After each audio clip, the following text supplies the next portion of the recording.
Although the Bible doesn't directly address the modern term narcissism, but it does offer wisdom on dealing with people who display self-centered, prideful, or manipulative behaviors. Traits often associated with narcissism.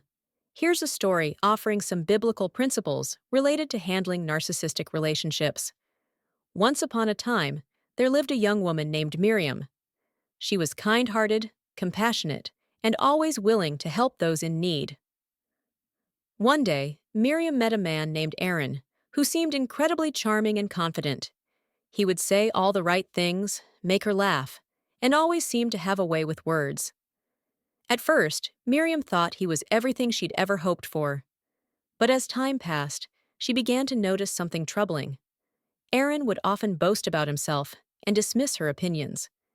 He'd belittle her achievements while making sure everyone around knew of his own, often exaggerating the details. When Miriam tried to talk to him about how this made her feel, he would twist her words, making her feel guilty. Slowly, she began to doubt herself and wonder if she was the problem. One evening, Miriam visited her grandmother, a wise woman deeply rooted in the teachings of Scripture. After listening to Miriam's story, her grandmother took her hand and said, "The Bible may not mention narcissism, but it has much to say about pride, selfishness, and how to deal with difficult people." And so, her grandmother shared the wisdom that helped Miriam understand her situation. First, her grandmother said, "Remember that pride leads to a fall." Proverbs 16:18. People who place themselves above others, thinking they're perfect or better, often end up hurting those around them, and eventually, themselves. Aaron's behavior isn't just about you, it's about his own pride. Miriam nodded, beginning to understand.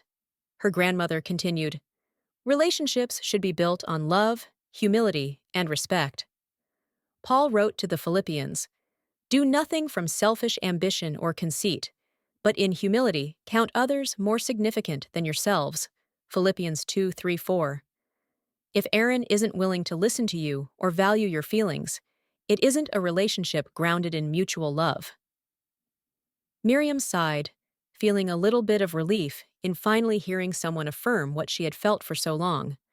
But her grandmother wasn't done.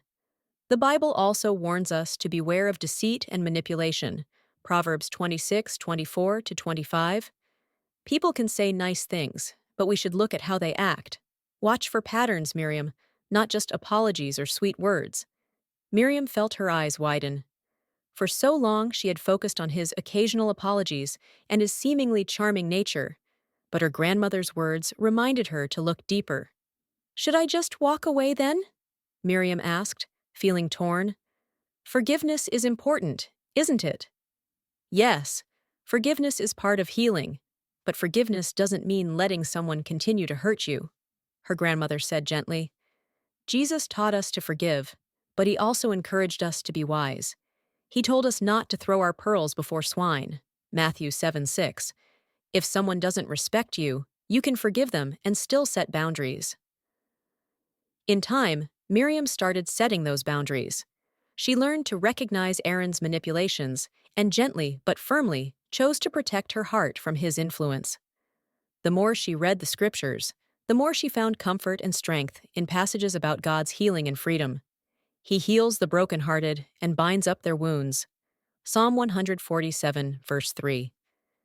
She knew that God wanted her to be whole and joyful, not held down by a relationship that drained her. Years later, Miriam found herself at peace, surrounded by loving friends and family. Reflecting back on her journey, she was grateful for the guidance that helped her navigate her way out of that toxic relationship.